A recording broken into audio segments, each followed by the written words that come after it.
वबरकातुहू। वादे के मुताबिक मैं फिर से हाजिर हूँ आप लोगों के लिए एक और अहम वीडियो के साथ। आज की ये जो वीडियो है ये इस सेशन का पार्ट 6 है। इससे पहले मैं आपको पार्ट 1 टू पार्ट 5 की वीडियो में 50-50 मोस्ट VVI ऑब्जेक्टिव क्वेश्चन बता चुका हूँ। उम्मीद है आप वो सारी वीडियोस देख चुके होंगे। अगर आपने अब तक नहीं देखा है तो लिंक जो है वो डिस्क्रिप्शन में मौजूद है, आप वहाँ से जाकर ज़रूर देखें।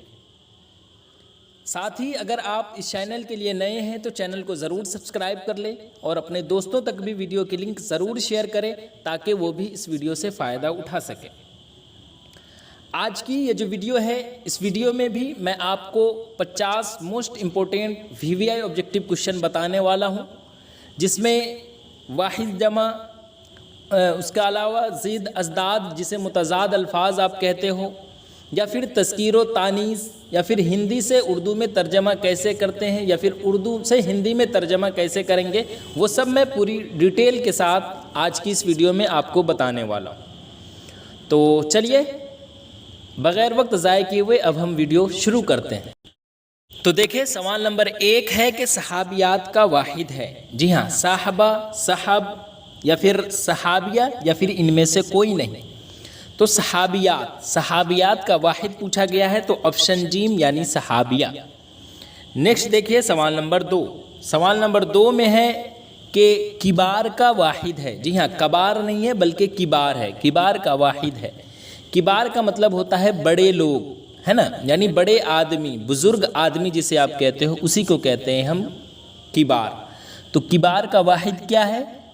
तो किबार का वाहिद जो है वो कबीर है या फिर कबीरा है या फिर किब्र है या फिर तकब्बुर है। जी, तो किब्र का मतलब होता है बड़ी उम्र का हो जाना, यानी बुढ़ापा जिसे आप कहते हो। तो किबार का वाहिद पूछा गया है तो इसलिए इसका दुरुस्त जवाब जो है वो क्या है? कबीर है, न कि किब्र। ऑप्शन अलिफ। आगे देखिए सवाल नंबर 3। सवाल नंबर 3 में क्या है कि असागिर का वाहिद है। जी, असागिर का मतलब होता है उम्र में छोटे या फिर दर्जे में जो छोटे होते हैं उसी को हम कहते हैं असागिर। तो असागिर का वाहिद है सगीर या फिर सिगार या फिर असगर या फिर इनमें से कोई नहीं। तो असागिर का वाहिद जो है वो क्या है? ऑप्शन जीम में जो असगर है वो है। इसका मतलब होता है छोटा, यानी सबसे छोटा जिसे आप कहते हो वो। और अकबर की ज़िद अगर आपसे पूछे तो ये असगर जो है वो अकबर की ज़िद है। आगे देखिए सवाल नंबर 4। सवाल नंबर 4 में क्या है? सवाल नंबर 4 में है कि दात का वाहिद है। जी, दात का मतलब क्या होता है? दात का मतलब होता है हक़ या इस्लाम की तरफ बुलाने वाले, यानी इस्लाम के जो मुबल्लिग होते हैं उसी को हम कहते हैं दात। ठीक है, तो इसका वाहिद पूछा गया है, वाहिदा नहीं यानी वाहिद है। तो दाई, दाइया या फिर दावत या फिर इनमें से तीनों। तो दात का जो वाहिद है वो दाई है। दाई का मतलब क्या होता है? दाई से मुराद होता है ऐसा शख्स जो दूसरे शख्स को इस्लाम की दावत दे, उसी को हम कहते हैं दाई। और दाइया जो होता है उसका मतलब होता है दावेदार होना। तो इसलिए दुरुस्त जवाब क्या है? ऑप्शन अलिफ। आगे देखिए सवाल नंबर 5। सवाल नंबर 5 में है कि फ़राइज़ का वाहिद है। फ़राइज़ का मतलब कर्तव्य जिसे आप कहते हो, यानी जिनका करना फ़र्ज़ हो उसी को हम कहते हैं फ़राइज़। तो फ़राइज़ का वाहिद क्या है? फ़रीज़ा है या फ़र्ज़ है या फिर इनमें से दोनों है या फिर इनमें से कोई नहीं। तो फ़राइज़ का मतलब वही जिनका करना फ़र्ज़ है, तो उस हिसाब से फ़रीज़ा का मतलब होता है कि खुदा का हुक्म जो बंदों पर फ़र्ज़ किया गया हो, और फ़र्ज़ वही है। तो उस हिसाब से तो दोनों दुरुस्त लगता है, लेकिन ज़्यादा बेस्ट जो है वो ऑप्शन अलिफ है। इसलिए इसका दुरुस्त जवाब क्या है? ऑप्शन अलिफ। आगे देखिए सवाल नंबर 6। अब सवाल नंबर 6 से है अपोजिट वर्ड्स, जिसे आप कहते हो विलोम शब्द। जी तो बंजर की ज़िद है। बंजर किसे कहते हैं? बंजर यानी वह ज़मीन जिसमें कुछ न उगे, यानी अनउपजाऊ जो कहते हैं उसी को हम क्या कहते हैं? बंजर, यानी जिसमें कुछ न उगे। तो उसकी ज़िद यानी उसका उल्टा उपजाऊ या फिर उपज या फिर ज़रखेज़ या फिर ज़रखेज़ी। तो बंजर की ज़िद जो है वो क्या है? ज़रखेज़। ज़रखेज़ का मतलब क्या होता है? पैदावारी सलाहियत रखने वाला। इसी को हम क्या कहते हैं? यानी सरसब्द, शादाब, उपजाऊ जिसे कहते हो आप, उसी को हम कहते हैं ज़रखेज़। इसलिए दुरुस्त जवाब इसका ऑप्शन जी। आगे देखिए सवाल नंबर 7। सवाल नंबर 7 में क्या है, जामे। जामे की ज़िद क्या है, जामे यानी जमा करने वाला, इकट्ठा करने वाले को कहते हैं। तो जामे की ज़िद क्या है, वाहिद, मुंतशिर, बिखरा हुआ, या फिर माने। तो माने यानी मना करने वाला, रुकावट डालने वाला। तो जामे की ज़िद जो है वो माने है। ऑप्शन दाल दुरुस्त है। आगे देखिए सवाल नंबर 8। सवाल नंबर 8 में है कि जफ़ा की ज़िद है। जफ़ा यानी जुल्म सितम, जिसे ज़्यादती जिसे आप कहते हो, नाइंसाफ़ी जिसे कहते हो, उसी को हम कहते हैं जफ़ा। तो जफ़ा की ज़िद है करम, नवाजिश, मेहरबानी, या फिर वफ़ा। तो जफ़ा की ज़िद जो है वो वफ़ा यानी वादे को पूरा करने का अमल जो होता है, यानी नमक हलाली जिसे आप कहते हो, उसी को हम कहते हैं वफ़ा। तो जफ़ा की ज़िद क्या है, वफ़ा। आगे देखिए सवाल नंबर 9। सवाल नंबर 9 में है कि जमाल की ज़िद है। जी, जमाल की ज़िद क्या है, जमाल का मतलब क्या होता है, हुस्न, खूबसूरती जिसे आप कहते हो। तो बदसूरती, बदसूरत, कमाल, या फिर जलाल। तो जमाल की ज़िद जो है वो जलाल, और जवाल की ज़िद जो होता है वो कमाल होता है। इसलिए इसका दुरुस्त जवाब क्या है, ऑप्शन दाल। अब आगे देखिए सवाल नंबर 10। सवाल नंबर 10 में है कि खुशी की ज़िद है। खुशी, जी, खुशी की ज़िद क्या है, तो ये तो आसान है। खुशी की ज़िद क्या है, गम है। चलिए अब आगे देखिए सवाल नंबर 11 में क्या है, तज़कीर व तानीस से है। इसमें आपको बताना है कि दर्जे ज़ैल में से मुअन्नस कौन है, गज़ब, गुस्सा, नाराज़गी, रवैया। तो सबसे पहले तो आप इसे जुमले में इस्तेमाल कीजिए, तभी अंदाज़ा लगा सकते हैं। जैसे हम कहते हैं ना कि उसके गज़ब का सामना करना पड़ा, तो उसके गज़ब का सामना करना पड़ा, तो गज़ब क्या है, मुज़क्कर है। उसी तरह है गुस्सा, तो जैसे कहते हैं ना कि जैसे उसके गुस्से का सामना करना मुश्किल था, है ना, या वह चिल्ला रहा था और गुस्से से लाल हो गया था, तो ये भी क्या है, ये भी जो है वो मुज़क्कर है। उसी तरह नाराज़गी, जैसे हम कहते हैं ना कि उसकी नाराज़गी की वजह समझने के बाद हमने माफ़ी मांगी और मसले का हल निकाला। तो उसकी नाराज़गी की वजह से, यानी उसकी नाराज़गी, यानी ऑप्शन जीम जो है वो मुअन्नस लग रहा है। और ऑप्शन दाल देखिए, रवैया। रवैया जैसे हम कहते हैं ना, उसका रवैया बहुत मुस्बत था, तो ये भी क्या है, मुज़क्कर है। इसलिए दुरुस्त जवाब क्या है, ऑप्शन जी। आगे देखिए इसमें क्या पूछा गया है, मुज़क्कर पूछा गया है। दवा, इलाज, गोली, या फिर सेहत। जी, तो जैसे हम कहते हैं ना कि डॉक्टर ने मुझे दवा दी है जो मैं रोज़ाना लूँगा, तो डॉक्टर ने मुझे दवा दी है यानी ये क्या है, ये मुअन्नस है, इसलिए ये गलत हो गया। उसी तरह इलाज, जैसे हम कहते हैं ना कि जैसे डॉक्टर ने मेरा इलाज किया और मैं जल्द ही ठीक हो गया, तो डॉक्टर ने मेरा इलाज किया, तो मेरा से मुराद क्या है, ये मुज़क्कर है। तो यही तो दुरुस्त होनी चाहिए, ऑप्शन बे दुरुस्त है।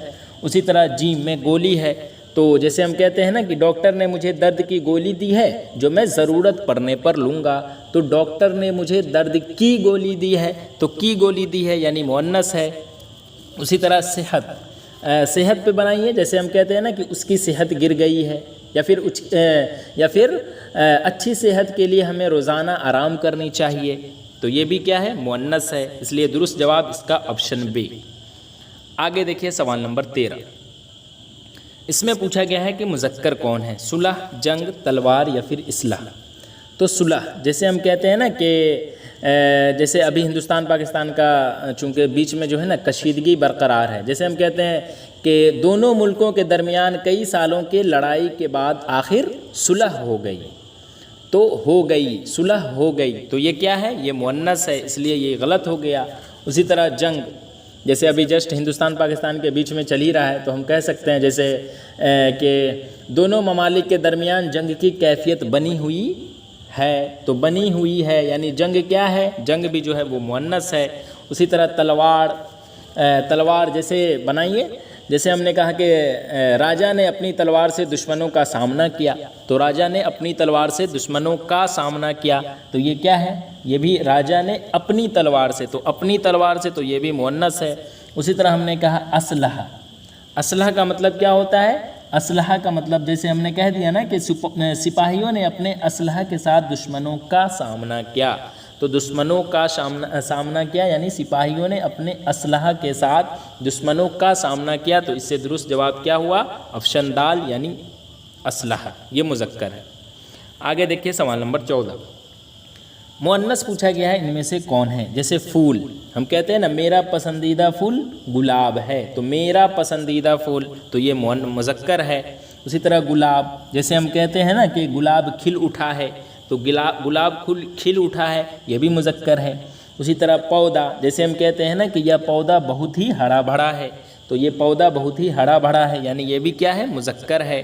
उसी तरह कली, हम कहते हैं ना कि फूल की कली खिलने लगी है, तो फूल की कली खिलने लगी है, यानी ये क्या है? मुअन्नस है। तो इसलिए दुरुस्त जवाब ऑप्शन दाल। आगे देखिए सवाल नंबर 15।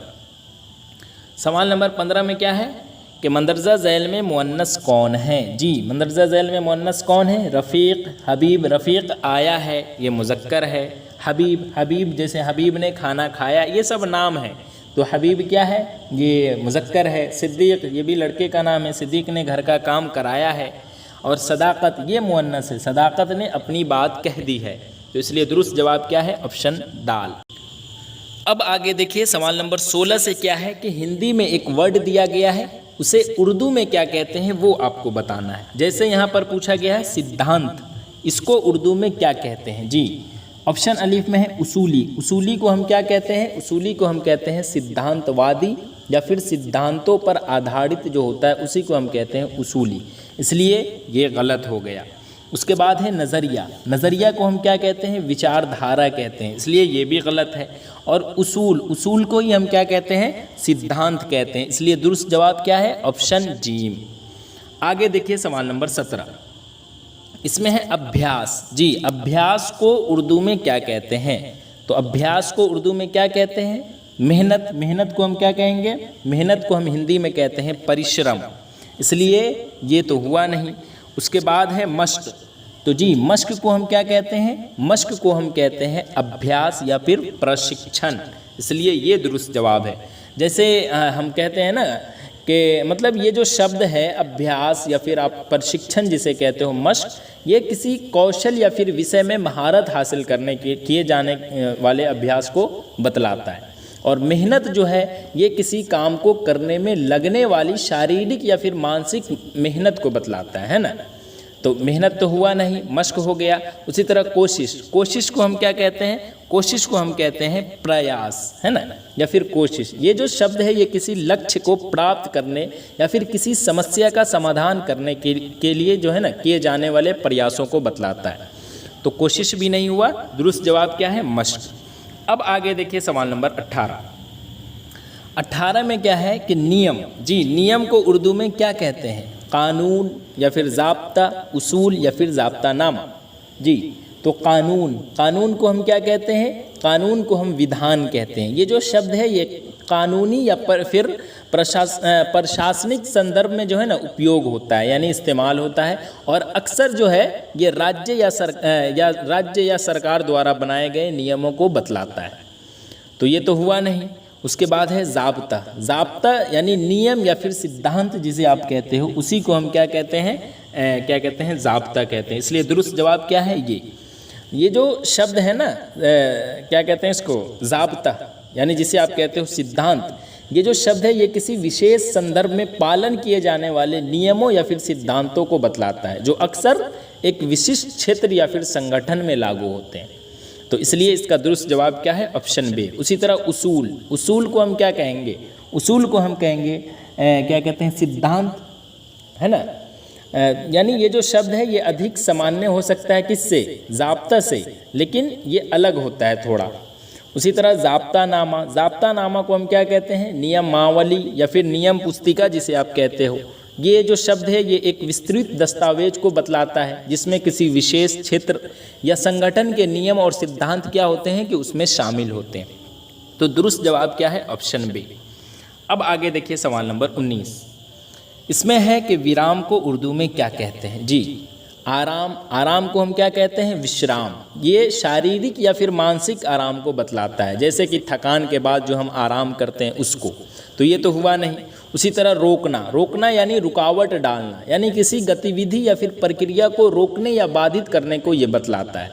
उसी तरह ठहरना, ठहरना को हम क्या कहते हैं, रुकना यानी ठहरना। ये किसी स्थान पर रुकने या किसी गतिविधि को जो है ना अस्थायी रूप से रोकने को बतलाता है, तो ये भी नहीं हुआ। और वक्फा, वक्फा को हम क्या कहते हैं, विराम या फिर अंतराल कहते हैं, ठीक है। तो इसलिए दुरुस्त जवाब क्या है, ऑप्शन दाल। ये जो शब्द है ये किसी गतिविधि या फिर प्रक्रिया में रुकावट या फिर ठहराव को बतलाता है, जैसे कि काम के दौरान एक छोटा सा विराम लेने को, तो उसी को हम क्या कहते हैं, वक्फा कहते हैं। इसलिए दुरुस्त जवाब क्या है, ऑप्शन दाल। आगे देखिए सवाल नंबर 20।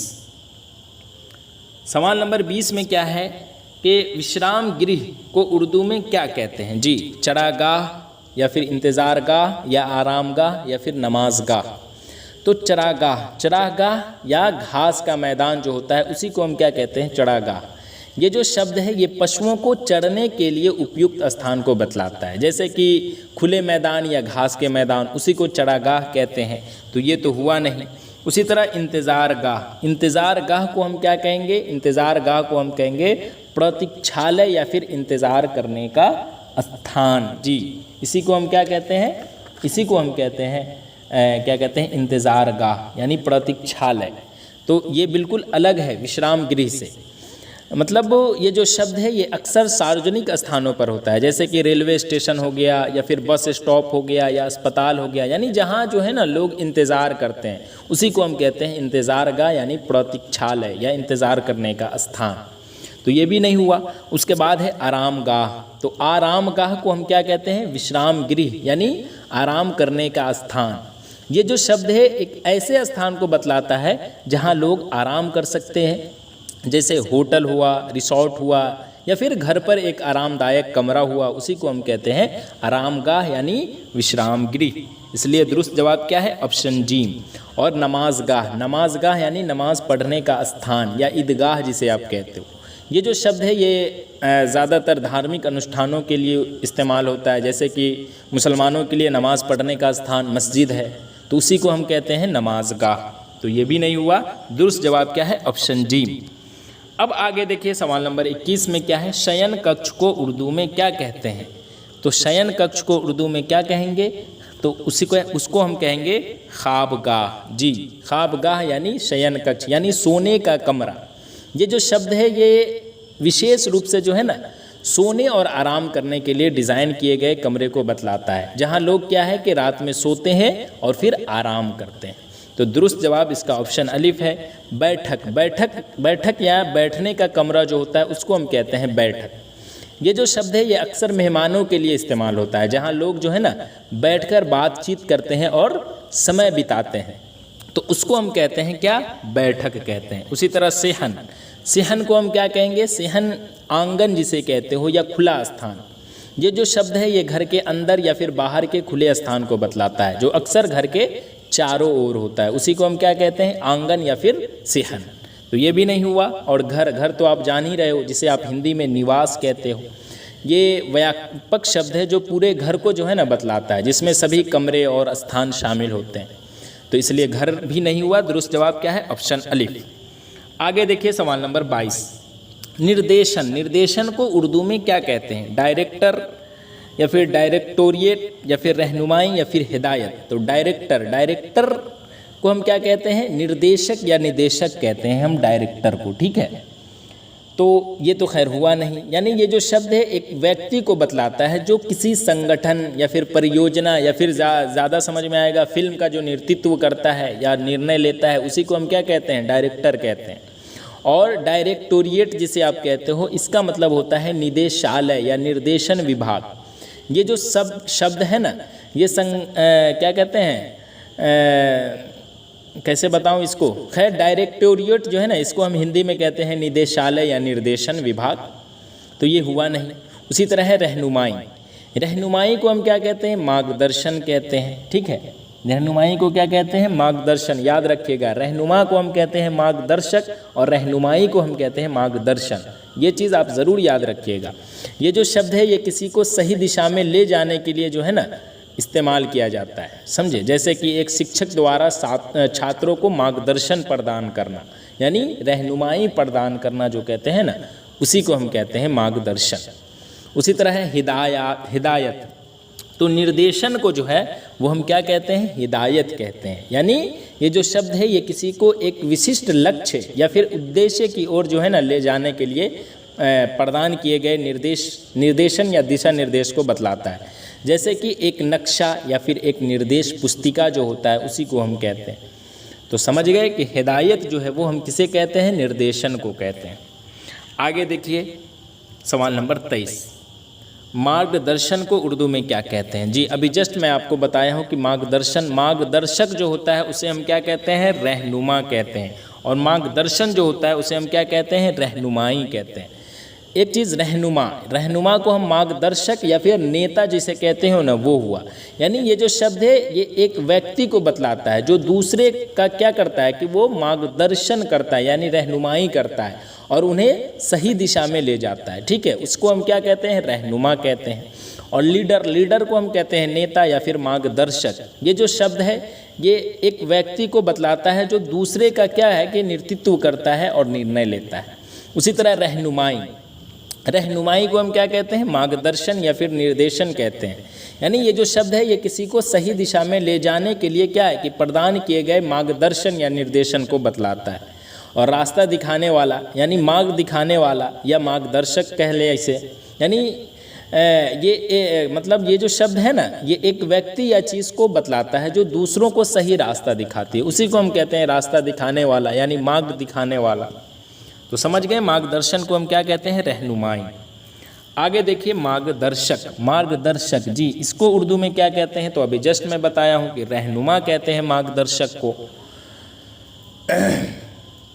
तो मार्गदर्शक को हम कहते हैं रहनुमा और मार्गदर्शन को हम क्या कहते हैं, रहनुमाई कहते हैं। चलिए अब आगे देखिए लीडर। तो खैर अभी जस्ट मैं बताया हूँ कि लीडर मार्गदर्शक यानी नेता जिसे आप कहते हो, ये दूसरे मतलब जो दूसरे का नेतृत्व करता है और निर्णय लेता है उसी को कहते हैं। तो समझ गए। अब आगे देखिए उद्धरण को उर्दू में क्या कहते हैं। जी उद्धरण को उर्दू में क्या कहते हैं, हवाला, इबारत, मतन या फिर इक़्तिबास। तो क्या कहते हैं, हवाला यानी संदर्भ जिसे कहते हो या स्रोत जिसे कहते हो उसे हम कहते हैं हवाला। यानी ये जो शब्द है ये किसी जानकारी के स्रोत को दर्शाता है। जैसे कि एक पुस्तक, लेख या दस्तावेज या फिर जो हवाला देते हैं ना किसी हदीस का। अक्सर मुसलमानों के बीच मसला मसाइल पर जब बहस होता है, क्या ही बताऊं, जैसे फ़िरका जो है ना आजकल देवंदी, बरेली, वहाबी आपस में जब उलझ जाते हैं तो उसमें एक मसला खड़ा हो जाता है, वहाँ पर फिर हवाला की ज़रूरत होती है। तो वहाँ पर हम किसी हदीस का क्या कहते हैं, हवाला देते हैं, उसी को हम कहते हैं संदर्भ या फिर स्रोत। और इबारत को हम क्या कहते हैं, इबारत यानी वाक्य जिसे आप कहते हो, अभिव्यक्ति जिसे कहते हो। ये जो शब्द है ना ये एक या फिर अधिक शब्दों का समूह होता है जो एक अर्थ को क्या कहे कि प्रकट करता है। तो उसी को हम क्या कहते हैं, इबारत कहते हैं। उसके बाद है मतन यानी पाठ या फिर मूल पाठ जिसे आप कहते हो ना उसी को हम कहते हैं मतन। उसके बाद है इक़्तिबास को ही हम क्या कहते हैं, उद्धरण कहते हैं। इसलिए दुरुस्त जवाब क्या है, ऑप्शन दाल। यानी ये जो शब्द है ये किसी अन्य व्यक्ति के शब्दों या फिर विचारों को अपनी बात में शामिल करना होता है, उसी को हम कहते हैं इक़्तिबास। जैसे कि एक प्रसिद्ध व्यक्ति के शब्दों का क्या कहते हैं, उद्धृत करना, उसी को हम क्या कहते हैं, इक़्तिबास। तो उम्मीद है कि समझ गए होंगे कि इसका दुरुस्त जवाब क्यों है, ऑप्शन दाल। अब आगे देखिए हिस्ट्री से क्वेश्चन है। हिस्ट्री से है कि रकबा के लिहाज से बिहार का सबसे छोटा ज़िला कौन है। जी रकबा के लिहाज से बिहार का सबसे छोटा ज़िला कौन है, जमुई, बिहार शरीफ, सुपौल या फिर शिवहर। तो जमुई क्या है, यह बिहार का एक ज़िला है जो मुंगेर प्रमंडल में आता है। तो रकबा के लिहाज से बिहार का सबसे छोटा ज़िला पूछा जा रहा है तो वो कौन सा है, शिवहर है। और बिहार शरीफ जो है ये क्या है, ये एक शहर है जो नालंदा ज़िला का मुख्यालय है। उसी तरह सुपौल जो है ये बिहार का एक क्या है, ज़िला है जो कोसी प्रमंडल में आता है। और शिवहर जो है वो क्या है, वो बिहार का एक ज़िला है जो सीतामढ़ी ज़िला से अलग होकर बनाया गया था और यह बिहार का जो है वो सबसे छोटा ज़िला है, इसलिए दुरुस्त जवाब इसका ऑप्शन डाल। आगे देखिए सवाल नंबर 27। बिहार में पुलिस ज़िलों की तादाद कितनी है? 38, 40, 43 या फिर 45? तो देखिए बिहार में वैसे तो पुलिस ज़िलों की संख्या क्या कहते हैं वक्तन फ़वक्तन जो है ना बदलती रहती है, लेकिन फ़िलहाल जो है ना वर्तमान में बिहार में 43 पुलिस ज़िले हैं। पुलिस ज़िले यानी प्रशासनिक इकाइयाँ होती है जो कानून और व्यवस्था को क्या है कि बनाए रखने के लिए ज़िम्मेदार होती है। और बिहार पुलिस बिहार सरकार के गृह विभाग के अधीन काम करती है और राज्य में जो है ना कानून और व्यवस्था को बनाए रखने के लिए ज़िम्मेदार होती है।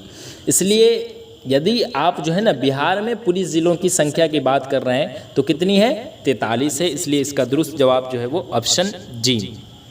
अब आगे देखिए सवाल नंबर 28 में है, बिहार में इंतज़ामी ज़िलों की तादाद कितनी है? जी, तो बिहार में इंतज़ामी ज़िलों की तादाद कितनी है?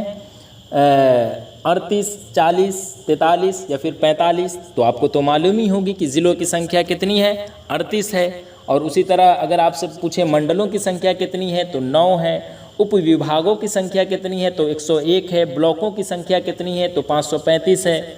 और ये जो बिहार में वर्तमान में क्या है कि 38 प्रशासनिक जिले हैं। और वो कौन कौन है अगर जल्द में मैं बता दूं तो जैसे अरवल, अररिया, औरंगाबाद, बांका, बेगूसराय, भागलपुर, भोजपुर, बक्सर, दरभंगा, पूर्वी चंपारण, गया, गोपालगंज, जमुई, जहानाबाद, खगड़िया, कैमूर, कटिहार, मधुबनी, मुंगेर, मुजफ्फरपुर, नालंदा, नवादा, पटना, पूर्णिया, रोहतास, सहरसा, समस्तीपुर, सारण, शेखपुरा, शिवहर, सीतामढ़ी, सिवान, सुपौल, वैशाली, पश्चिम चंपारण, उसी तरह किशनगंज, लखीसराय, ये सब क्या है? ये सब जो है वो बिहार के 38 प्रशासनिक ज़िलों के नाम हैं। समझ गए? और साथ में आगे खैर क्वेश्चन आएगा ही, फिलहाल यहाँ पे वक्त बर्बाद करना बेकार है। आगे देखिए बिहार में कुल कमिश्नरियों की तादाद कितनी है? जी, यही क्वेश्चन की मैं बात कर रहा था। तो बिहार में जो है ना यानी कितने कुल कमिश्नरी यानी परमंडलों की बात हो रही है कि कुल कितनी बिहार में कमिश्नरी की कुल संख्या कितनी है? तो कितनी है? 9 है। और वो कौन कौन है? तो पटना परमंडल, तिरहुत परमंडल, सारण परमंडल, दरभंगा परमंडल, कोसी परमंडल, पूर्णिया परमंडल, भागलपुर परमंडल, मुंगेर परमंडल और गया परमंडल। पटना परमंडल की अगर हम बात करें तो पटना परमंडल में पटना ज़िला, नालंदा ज़िला, भोजपुर ज़िला, बक्सर ज़िला, रोहतास और कैमूर आता है। तिरहुत परमंडल में बात करें तो पश्चिम चंपारण, पूर्वी चंपारण, उसी तरह मुजफ्फरपुर, सीतामढ़ी, शिवहर, वैशाली, ये सब तिरहुत परमंडल के अंदर आता है। उसी तरह सारण परमंडल की बात करें तो इसके अंदर सारण, सिवान, गोपालगंज आता है। दरभंगा परमंडल की बात करें तो इसमें दरभंगा, मधुबनी, समस्तीपुर आता है। उसी तरह सहरसा परमंडल की बात करें तो सहरसा, मधेपुरा, सुपौल। उसी तरह पूर्णिया परमंडल की बात करें तो पूर्णिया, कटिहार, अररिया, किशनगंज। और भागलपुर परमंडल की बात करें तो भागलपुर और बांका। मुंगेर परमंडल की बात करें तो मुंगेर, जमुई, लखीसराय, शेखपुरा, खगड़िया, बेगूसराय। और मगध परमंडल की बात करें तो इसमें जो है वो क्या कहते हैं उसको, मगध यानी गया परमंडल की बात करें तो गया, नवादा, औरंगाबाद, जहानाबाद, अरवल। तो इसलिए जो बिहार में कमिश्नरी की कुल संख्या अगर आपसे पूछे तो 9 है, इसलिए दुरुस्त जवाब इसका क्या है? Option B. अब आगे देखिए सवाल नंबर 30। जी, सवाल नंबर 30 में है कि बिहार की सरहद को छूने वाले मुल्क की दीगर रियासतें कौन कौन हैं? जी, यानी बिहार की सीमा जो है वो किन किन राज्यों से मिलती है? तो बिहार की जो सीमा है ना वो 3 राज्यों से मिलती है। कौन कौन है वो? तो एक है उत्तर प्रदेश, जो बिहार की सीमा उत्तर प्रदेश यानी उत्तर प्रदेश जो है ना वो बिहार की सीमा उत्तर प्रदेश के पूर्वी भाग में लगती है। ठीक है, तो देख लीजिए उत्तर प्रदेश इसमें भी है, उत्तर प्रदेश इसमें भी है, इसमें भी है, इसमें भी है और इसमें भी है, इसलिए अभी हम किसी को नहीं छांट सकते। उसके बाद आता है झारखंड। जी, तो झारखंड जो है वो बिहार की सीमा जो है ना झारखंड उत्तर पश्चिम भाग में लगती है। तो झारखंड इसमें है, इसमें भी है, इसमें भी है, इसमें नहीं है, तो ऑप्शन दाल ख़त्म हो गया। और उसके बाद आता है एक पश्चिम बंगाल। जी, तो पश्चिम बंगाल जो है ना वो बिहार की सीमा पश्चिम बंगाल के पश्चिमी भाग से लगती है। तो पश्चिम बंगाल इसमें नहीं है, इसलिए ऑप्शन अलिफ ख़त्म। मगरबी बंगाल इसी को कहते हैं पश्चिम, मगरिब का मतलब होता है पश्चिम, तो ऑप्शन बे दुरुस्त लग रहा है। ऑप्शन जिम में जो है आसाम है, इसलिए ये भी गलत हो गया, तो ऑप्शन बे जो है वो दुरुस्त हो गया। ठीक है, अब आगे देखिए सवाल नंबर 31 से क्या है कि हर सवाल में जो है ना वो हिंदी का एक जुमला दिया जाएगा आपको, और उसके 4 मुख्तलिफ तर्जमे उर्दू ज़बान में भी दिए गए हैं। उनमें से सिर्फ एक ही सही है, जो सही है वो आपको बताना है। तो देखिए सवाल क्या है कि देरी के लिए वास्तविक कारणों का उल्लेख करें। तो देरी के लिए, देरी को हम क्या कहेंगे, ताख़ीर कहेंगे, तो सब में है, इसलिए अभी हम किसी को नहीं छांट सकते हैं। वास्तविक, वास्तविक को हम क्या कहेंगे, तो हकीकी कहेंगे। तो हकीकी देख ले किस किस में है, इसमें है, तो बेजिम यूं ही ख़त्म हो गया। कारणों का उल्लेख करे, तो कारण को हम क्या कहेंगे, असबाब का। ठीक है, तो असबाब कहेंगे, न कि अवामिल। तो ऑप्शन अलिफ भी ख़त्म, और बच कौन गया, बच गया क्या कहते हैं, दाल। तो दाल दुरुस्त हो जाएगा। यानी हकीकी जो होता है ना, हकीकी जो होता है इसका मतलब होता है वास्तविक या फिर असली या फिर सच्चा जिसे आप कहते हो। और असबाब, असबाब का मतलब होता है कारण, वजह या फिर आधार जिसे आप कहते हो। तो इसलिए इसका दुरुस्त जवाब क्या है, ऑप्शन दाल। आगे देखिए सवाल नंबर 32। सवाल नंबर 32 में है कि इस छात्रावास में भोजन तथा आवास की व्यवस्था है। जी, तो यानी इसका मतलब क्या हुआ, तो इसका मतलब हुआ वही जो मतलब हुआ वो चीज़ आपको बताना है कि उर्दू में इसको क्या कहते हैं। तो इस छात्रावास में, छात्रावास को हम क्या कहेंगे, छात्रावास को हम कहेंगे हॉस्टल। तो अभी तक तो सब में है। उसके बाद देखिए आगे में भोजन तथा आवेश। जी, तो भोजन तथा आवेश, तो भोजन को हम क्या कहेंगे, ताम कहते हैं। तो देखिए ऑप्शन दाल में है, बकिया इस सब में नहीं है। तो ये ख़त्म, ये ख़त्म, ये ख़त्म। चूँकि उर्दू में पूछा गया है तो सबसे बेस्ट। वैसे ताम को ही हम क्या कहते हैं, ताम का मतलब होता है भोजन यानी खाना। तो उस हिसाब से आप कहोगे कि ऑप्शन अलिफ में तो खाना लिखा है, लेकिन चूँकि उर्दू में पूछा गया है तो उर्दू में ताम कहते हैं हम खाना को, तो ताम ज़्यादा बेस्ट है। इसलिए इसका दुरुस्त जवाब क्या हो जाएगा, ऑप्शन दाल। ताम यानी भोजन या फिर खाना, और क़याम का मतलब होता है आवास यानी रहने की जगह कहते हैं उसी को। तो आगे तो खैर आप समझ ही गए, इसलिए दुरुस्त जवाब इसका क्या है, ऑप्शन दाल। आगे देखिए सवाल नंबर 33। सवाल नंबर 33 में है कि प्रतिवेदन स्पष्ट और संक्षिप्त होना चाहिए। जी, प्रतिवेदन क्या है कि स्पष्ट और संक्षिप्त होने चाहिए। तो इसमें अब आप देखिए कि प्रतिवेदन, प्रतिवेदन को हम क्या कहेंगे, सब में है रिपोर्ट, तो रिपोर्ट ही कहेंगे। उसके बाद है स्पष्ट, स्पष्ट को हम क्या कहेंगे, वाज़ेह कहते हैं। स्पष्ट का मतलब क्या होता है, वाज़ेह जिसे आप कहते हो, यानी साफ, यानी समझने योग्य जिसे आप कहते हो, उसी को हम कहते हैं वाज़ेह। इसलिए ये भी ख़त्म, ये भी ख़त्म, ये भी ख़त्म, ऑप्शन जीम दुरुस्त हो रहा है। मुख्तसर, मुख्तसर यहाँ पर है। मुख्तसर को हम क्या कहते हैं, संक्षिप्त कहते हैं। ठीक है, यानी छोटा या कम शब्दों में जिसे आप कहते हो ना, उसी को हम कहते हैं मुख्तसर। तो इसलिए इसका दुरुस्त जवाब क्या हो जाएगा, ऑप्शन जीम। आगे देखिए सवाल नंबर 34। वित्त विभाग ने सामग्रियों का समूह निरीक्षण किया, सामूहिक निरीक्षण किया। जी, तो वित्त विभाग ने, तो इसका दुरुस्त जवाब क्या हो जाएगा, वित्त विभाग। वित्त विभाग को हम क्या कहते हैं, मुहकमा मालियात कहते हैं। तो देखिए ऑप्शन अलिफ ऐसे ही ख़त्म हो गया। उसके बाद ने सामग्रियों का सामूहिक निरीक्षण किया, तो सामग्रियों को हम क्या कहते हैं, अशिया कहते हैं। ठीक है, तो यानी सामग्रियों का मतलब अशिया, यानी जो सामग्री या वस्तुओं को बतलाता है। और सामूहिक निरीक्षण, सामूहिक निरीक्षण को हम क्या कहते हैं, उसको हम कहते हैं इज्तिमाई जायज़ा, जो सामूहिक रूप से जो है ना निरीक्षण या फिर समीक्षा करने को बतलाता है। तो इसलिए इज्तिमाई जायज़ा दुरुस्त है, न कि मजमूई जायज़ा। इसलिए ये भी ख़त्म हो गया। ऑप्शन अलिफ तो पहले ही ख़त्म था, और यहाँ पर जो है ना वो, अच्छा यहाँ पर इज्तिमाई जायज़ा है, लेकिन यहाँ पर अशिया जो है वो हम इसको कहते हैं सामग्रियों को, इसलिए यहाँ पर सामानों चूँकि दिया गया है इसलिए ये ख़त्म हो गया। तो दुरुस्त जवाब क्या हो जाएगा, ऑप्शन जीम। ठीक है, अब आगे देखिए सवाल नंबर 35। 35 में क्या है कि घनाटे वर्ग की क्रय शक्ति अधिक होती है। जी, घनाटे वर्ग की, घनाटे वर्ग का मतलब क्या होता है, दौलतमंद तबका, जो अमीर या फिर संपन्न लोगों के वर्ग को बतलाता है, उसी को हम कहते हैं घनाटे वर्ग। और क्रय शक्ति, क्रय शक्ति जो है ना, इसका मतलब होता है कुव्वत खरीद, जो किसी व्यक्ति या फिर समूह की खरीदारी करने की क्षमता को बतलाता है। समझे?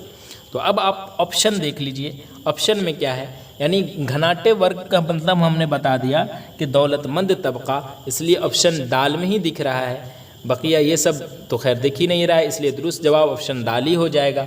बकिया क्रय शक्ति को हम बता ही दिए कि इसका मतलब होता है क़ुव्वत ख़रीद, यानी जो किसी व्यक्ति या फिर समूह की खरीदारी करने की क्षमता को बतलाता है, इसलिए दुरुस्त जवाब क्या हो जाएगा, ऑप्शन दाल। अब आगे देखिए सवाल नंबर 36 से क्या है कि उर्दू में एक वर्ड दिया गया है, उसको हिंदी में क्या कहते हैं, ये चीज़ आपको बताना है। तो क्या है सवाल कि मुरसल को हिंदी में क्या कहते हैं। जी मुरसल है ना कि मरसल, तो मुरसल के हिंदी में क्या कहते हैं, प्रेषक, प्रेषण, प्रेषित या फिर इनमें से कोई नहीं। तो मुरसल को हम क्या कहते हैं, प्रेषक कहते हैं, यानी भेजने का जो अमल होता है उसी को हम क्या कहते हैं, मुरसल यानी प्रेषक। और प्रेषण, प्रेषण का मतलब होता है भेजने वाला, यानी संदेश भेजने वाला को हम कहते हैं, तो इसलिए ये गलत हो गया। और प्रेषित भी गलत है क्योंकि इसका मतलब क्या होता है, भेजा हुआ, तो इसलिए ये भी गलत है। दुरुस्त जवाब ऑप्शन ए। आगे देखिए सवाल नंबर 37। सवाल नंबर 37 में क्या है कि आयनी, सवाल नंबर 37 में क्या है कि आयनी अक़दार को हिंदी में क्या कहते हैं। जी तो आयनी अक़दार को हिंदी में क्या कहते हैं, ऑप्शन अलिफ में है संवैधानिक मूल्य। संवैधानिक मूल्य का मतलब होता है आयनी अक़दार, ठीक है। खैर आगे आप देखिए, संवैधानिक मूल्य थोड़ा सा का फ़र्क है, इसको भी हम कहते हैं आयनी अक़दार, तो इसलिए ज़्यादा बेस्ट जो है वो ऑप्शन बी है, इसलिए इसको हम मानेंगे दुरुस्त। उसी तरह क्या कहते हैं, संवैधानिक निर्देशों, इसका मतलब होता है आयनी हिदायत, ठीक है, इसलिए ये भी गलत, ये भी गलत। और संवैधानिक आदर्शों, इसका मतलब होता है आयनी नज़रियात यानी आयनी उसूल, इसलिए ये भी गलत है। दुरुस्त जवाब है ऑप्शन बी। आगे देखिए सवाल नंबर 38।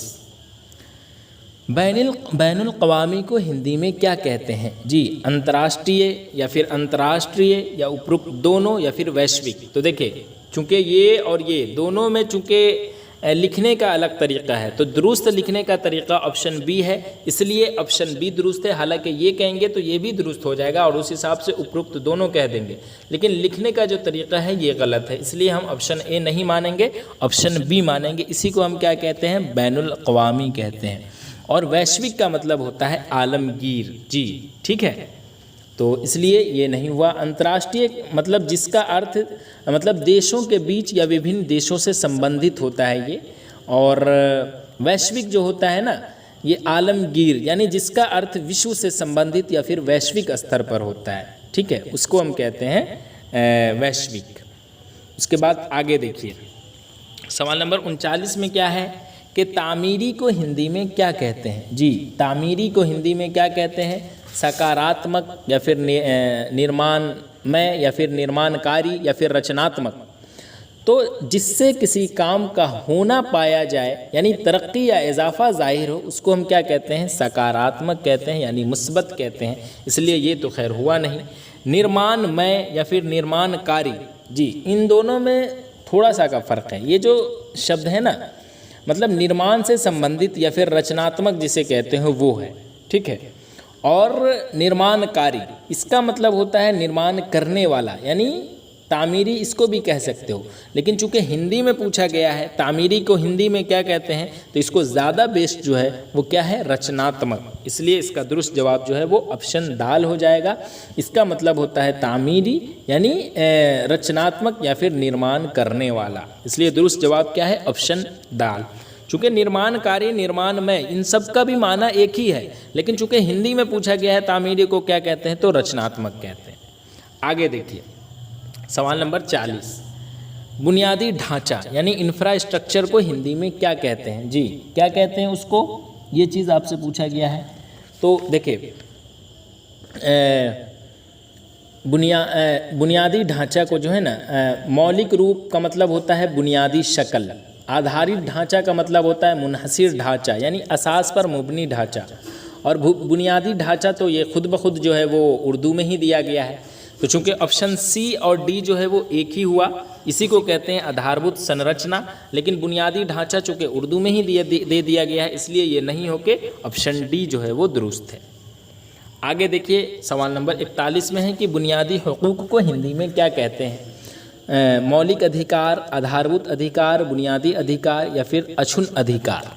जी, तो क्या कहते हैं उसको? मौलिक अधिकार का मतलब होता है बुनियादी हुकूक, इसलिए इसका दुरुस्त जवाब जो है वो क्या है? ऑप्शन ए, यानी जिसका मतलब होता है क्या कहते हैं? मूलभूत या फिर आधारभूत अधिकार जो हर व्यक्ति को प्राप्त होता है, उसी को हम क्या कहते हैं? मौलिक अधिकार यानी बुनियादी हुकूक। और आधारभूत अधिकार का मतलब ये भी लगभग मिलता जुलता है उसी से, लेकिन ये थोड़ा जो है वो अलग है। और बुनियादी अधिकार, इसका मतलब होता है भी बुनियादी हुकूक वही हुआ, मतलब जिसका अर्थ होता है मूलभूत अधिकार, लेकिन ये जो है ना थोड़ा अलग है बुनियादी हुकूक से।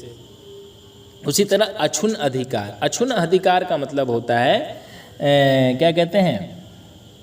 उसे कहते हैं ना इंतहाई हुकूक जिसे कहते हो, यानी अविचलित या फिर अपरिवर्तनीय अधिकार जो होता है ना यानी ना इंतहाई हुकूक जिसे कहते हो, काबिले ना इंतहाई हुकूक ऐसा समझे, उसी को हम कहते हैं, यानी काबिले एतराज़ नहीं हुकूक, ये सब समझे, उसी को कहते हैं अक्षुण्ण अधिकार। तो ये भी नहीं हुआ बल्कि मौलिक अधिकार दुरुस्त है। आगे देखिए सवाल नंबर 42, ना आक़बत अंदेशी को हिंदी में क्या कहते हैं? जी, ना आक़बत अंदेशी को हिंदी में क्या कहते हैं? ये थोड़ा भारी वर्ड है, लेकिन मैं चूँकि एक एक करके मैं इसका वजाहत करते जा रहा हूँ, इसलिए आप लोग गौर से सुनिएगा। अदूरदर्शिता, अदूरदर्शिता का मतलब क्या होता है? कोताहबीनी जिसे आप कहते हो, उसी को कहते हैं अदूरदर्शिता, यानी जिसका अर्थ होता है भविष्य के परिणामों को ध्यान में न रखना या दूरदिशा यानी दूरदर्शिता की कमी जिसे आप कहते हो, उसी को कहते हैं अदूरदर्शिता। और अदूरदर्शी इसका मतलब भी होता है क्या? कोताहबीनी, यानी जिसका मतलब होता है कि दूरदर्शिता की कमी वाला व्यक्ति, उसी को हम कहते हैं अदूरदर्शी। और मुख्तापूर्ण सोच, इसका मतलब क्या होता है? मुख्तापूर्ण सोच का मतलब होता है खाम ख्याली जिसे आप कहते हो, उसी को कहते हैं मुख्ता सोच, यानी गलत ख्याल जिसे आप कहते हो, उसी को कहते हैं मुख्ता सोच। यानी मतलब क्या कहते हैं उसको? मूर्ख जिसे आप कहते हो, मूर्ख इंसान कैसा होता है, कैसा उसका सोच हो सकता है, उसी को कहते हैं। और विवेकहीनता, विवेकहीनता का मतलब होता है बेशऊरी, यानी विवेक की कमी, या फिर जिसे आप कहते हो अविवेक जिसे आप कहते हो ना, यानी बेशऊरी, यानी बड़े की तमीज़ न रखने वाले, यानी बेतमीज़ बेसलीका जो होता है ना, उसी को हम कहते हैं विवेकहीनता। तो ना आक़िबत अंदेशी को हम क्या कहते हैं? उसको हम कहते हैं अदूरदर्शिता।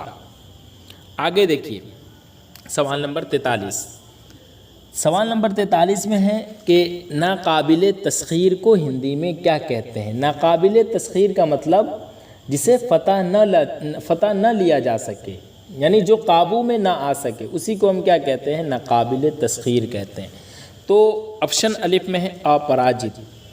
अपराजित का मतलब क्या होता है? नाकाबिले शिकस्त जिसे कहते हो वो, यानी जिसका अर्थ होता है कि जो पराजित न हुआ हो या जो अजय हो, उसी को हम क्या कहते हैं? नाकाबिले शिकस्त। और अपराजिता इसका मतलब होता है कि नाकाबिले तस्खीर खातून, जी, यानी क्या कहते हैं? एक अजय या फिर अपराज्य महिला जो होता है, उसी को हम कहते हैं अपराजिता, यानी नाकाबिले तस्खीर खातून। और अपराज्य का मतलब नाकाबिले तस्खीर जिसे आप कहते हो वो, चूँकि हिंदी में पूछा गया है तो खैर इसका मतलब भी होता है कि अजयता, यानी जो जीता ना जा सके, उसी को हम कहते हैं अपराज्य। और अभेद चूँकि उर्दू में हिंदी में पूछा गया है, तो इसका ज़्यादा जो है ना बेस्ट जवाब जो है वो लगता है मेरे हिसाब से अपराज्य और अभेद जो है ना वो लगभग एक दूसरे से मिलता जुलता है, लेकिन अभेद ज़्यादा बेहतर होगा, ठीक है। इसलिए यानी इसका मतलब होता है जो भेदा ना जा सके, जो अभेद्य हो, उसी को हम कहते हैं नाकाबिले तस्खीर, यानी जिसे फ़तह न किया जा सके, जो काबू में ना आ सके, तो उसी को हम कहते हैं अभेद भी, यानी जो भेदा ना जा सके, यानी जो अभेद्य हो। इसलिए इसका दुरुस्त जवाब ऑप्शन डी। आगे देखिए सवाल नंबर 44 में क्या है? सवाल नंबर 44 में है कि गैर मुख्ततिम या फिर लामुतनाही को हिंदी में क्या कहते हैं? जी, तो इसका मतलब लामुतनाही यानी ख़त्म न होने वाला, यानी जिसका इंतहा न हो, जिसका अंजाम न हो, उसी को हम कहते हैं गैर मुख्ततिम, यानी लामुतनाही जिसे आप कहते हो वो। तो इसको क्या कहते हैं? बेअंत कहते हैं, या फिर अंतहीन कहते हैं, या अनंत कहते हैं, या असनरव्य कहते हैं। जी क्या कहते हैं? तो लामुतनाही। लामुतनाही का मतलब क्या होता है? जिसका कोई अंत ना हो, जो अनंत हो। तो बेअंत, बेअंत को हम क्या कहते हैं? लामुतनाही, यानी जिसका अंत ना हो। अंतहीन, अंतहीन को हम क्या कहते हैं? बेइंतिहा, यानी जिसका कोई अंत ना हो या जो अनंत हो उसी को, यानी लगभग मिलता जुलता है सब। लेकिन गैर मुख्ततिम और लामुतनाही जो कहा गया है उसको हम क्या कहेंगे? तो अंतहीन कहेंगे। ज़्यादा बेस्ट जो है वो क्या है? ऑप्शन बी है। उसी तरह है अनंत। अनंत का मतलब ला इंतहा, यानी जिसका कोई अंत ना हो, जो अनंत हो। और असनरव्य, ये तो खैर ये वर्ड हमें भी नहीं समझ में आया है। अगर आपको समझ में आ रहा है तो आप हमें कमेंट में बताएंगे। तो गैर मुख्ततिम या फिर लामुतनाही को हिंदी में क्या कहते हैं? तो अंतहीन कहते हैं। आगे देखिए सवाल नंबर 45 में है, वक्फा सवाल को हिंदी में क्या कहते हैं? जी वक्फा सवाल को हिंदी में क्या कहते हैं?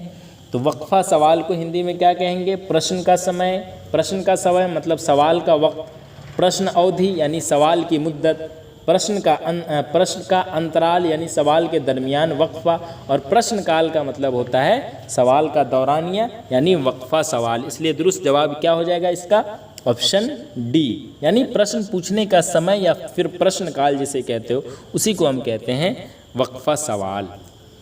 और ये जो है ना सवाल का वक्त, सवाल यानी प्रश्न पूछने का जो समय या फिर प्रश्न के लिए जो निर्धारित समय होता है उसी को हम कहते हैं प्रश्न का समय। और प्रश्न अवधि जो है, प्रश्न अवधि को इस तरह से ले, जैसे प्रश्न पूछने की जो अवधि या फिर समय सीमा होती है उसी को हम कहते हैं प्रश्न अवधि यानी सवाल की मुद्दत। और प्रश्न का अंतराल यानी सवाल के दरमियान वक्फा, यानी प्रश्नों के बीच का जो अंतराल यानी समय जो होता है उसी को हम कहते हैं प्रश्न का अंतराल। तो दुरुस्त जवाब क्या होगा? प्रश्नकाल यानी वक्फा सवाल। ठीक है, यानी प्रश्न पूछने का जो समय या प्रश्न काल होता है उसी को कहते हैं। अब आगे देखिए, आगे क्या है कि उर्दू में एक जुमला दिया गया है और उसके 4 हिंदी में जो है वो अलग अलग जुमले दिए गए हैं। इनमें से कोई एक दुरुस्त है जिसे आपको बताना है। आपस में इल्ज़ाम तराशी मुनासिब नहीं है। जी तो आपस में का मतलब आपसी संबंध या एक दूसरे के साथ जो होता है उसी को कहते हैं। यानी आपस में, इसका मतलब पहले देखिए, आपस में इल्ज़ाम तराशी मुनासिब नहीं है, यानी आपस में एक दूसरे पर आरोप लगाना या फिर दोष देना जो है वो उचित नहीं है। तो आपस में यानी आपसी संबंध या एक दूसरे के साथ। उसी तरह इल्ज़ाम का मतलब होता है आरोप या फिर दोष। तराशी का मतलब होता है आरोप लगाना या फिर दोषारोपण करना। और मुनासिब का मतलब होता है उचित या फिर उपयुक्त। तो अब आप ऑप्शन में देख ले, ऑप्शन में आपस में इल्ज़ाम तराशी, तो आपस में इल्ज़ाम तराशी, तो आपस में का मतलब आपस में, इल्ज़ाम तराशी का ज़्यादा बेस्ट है दोषारोपण, चूँकि आरोप लगाना ये उतना बेस्ट नहीं है, इसलिए ये दोनों में वही है, तो ये गलत हो गया, इसकी तो बात ही नहीं कीजिए, तो जीम सी दुरुस्त है। अब आगे देखिए सवाल नंबर 47। चूँकि मैं एक एक करके एक एक की माना वजाहत में कर देता हूँ तो आप खुद ब खुद ऑप्शन में ढूंढ सकते हैं। आगे है कि मुकद्दमा में जवाबी हल्फनामा पेश किया गया। जी यानी मुकद्दमा में जवाबी हल्फनामा पेश किया गया। इसमें मुकद्दमा को हम क्या कहते हैं? मुकद्दमा या वाद। जवाबी को हम क्या कहते हैं? जवाबी को हम कहते हैं उत्तर या फिर जवाबी। हल्फनामा को हम क्या कहते हैं? हल्फनामा को हम कहते हैं शपथ पत्र। और पेश किया गया यानी प्रस्तुत किया गया। तो अब ऑप्शन में देख ले, ऑप्शन सी जो है वो ज़्यादा दुरुस्त लग रहा है, इसलिए आप इसका सी मान सकते हैं। मान सकते हैं क्या? बिल्कुल दुरुस्त ही है। सवाल नंबर 48 देखिए, आपका जानशीन कौन है? आपका जानशीन कौन है? मतलब जानशीन का मतलब उत्तराधिकारी या फिर आपकी जगह लेने वाला कौन है, ये चीज़ यहाँ पर पूछा गया। तो आपका मतलब आपका, जानशीन यानी उत्तराधिकारी या फिर स्थान लेने वाले को हम कहते हैं। तो अब ऑप्शन में देख लीजिए, ऑप्शन में क्या सही लग रहा है? आपका, तो आपका सब में है, आपकी है ऑप्शन डी में, तो ये गलत हो गया। उसके बाद जानशीन को हम क्या कहते हैं? उत्तराधिकारी कहते हैं, तो देखिए ये गलत हो गया, ये भी गलत हो गया। तो सही क्या हो जाएगा? Option C. 49 देखिए, तामीरी काम चल रहा है। तामीरी काम क्या है कि चल रहा है, यानी कार्य चल रहा है या फिर बनावट या काम जारी है। तो तामीरी का मतलब क्या होता है? निर्माण या फिर बनावट से संबंधित कार्य, और काम का मतलब होता है कार्य या फिर काम, और चल रहा है यानी जारी है, ठीक है, उसी को कहते हैं। तो अब ऑप्शन में देख लीजिए, तामीरी काम चल रहा है, तामीरी यानी निर्माण जिसे आप कहते हो, तो ऑप्शन बी ख़त्म, ये भी ख़त्म करिए।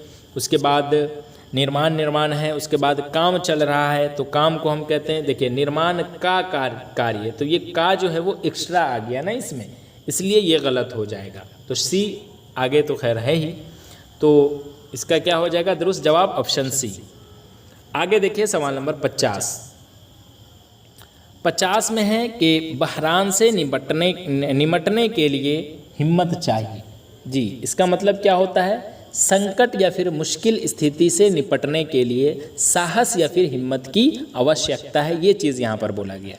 तो बहरान का मतलब होता है संकट या फिर मुश्किल स्थिति, निमटने यानी निपटना यानी सामना करना, और हिम्मत यानी साहस, और चाहिए यानी आवश्यकता है, उसी को कहते हैं।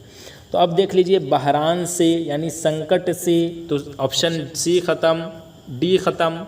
उसके बाद निमटने के लिए यानी मुकाबला, ये तो उर्दू वर्ड है इसलिए ये भी ख़त्म, ऑप्शन अलिफ ही दुरुस्त होगा। तो इस तरह से सारे सवालों का जवाब मैं आपको बता दिया हूँ। उम्मीद है आपको बहुत अच्छे तरीके से समझ में आया होगा। किसी भी सवाल में आपको डाउट है तो आप कमेंट कर सकते हैं, या फिर टेलीग्राम का लिंक जो है वो डिस्क्रिप्शन में मौजूद है, आप हमसे वहाँ रब्ता करें, इंशाअल्लाह आपको जवाब बताया जाएगा। तो चलिए, वीडियो कैसी लगी आप कमेंट में ज़रूर बताएंगे। फिर मैं एक और अहम वीडियो के साथ हाजिर रहूँगा, तब तक के लिए अल्लाह हाफिज़।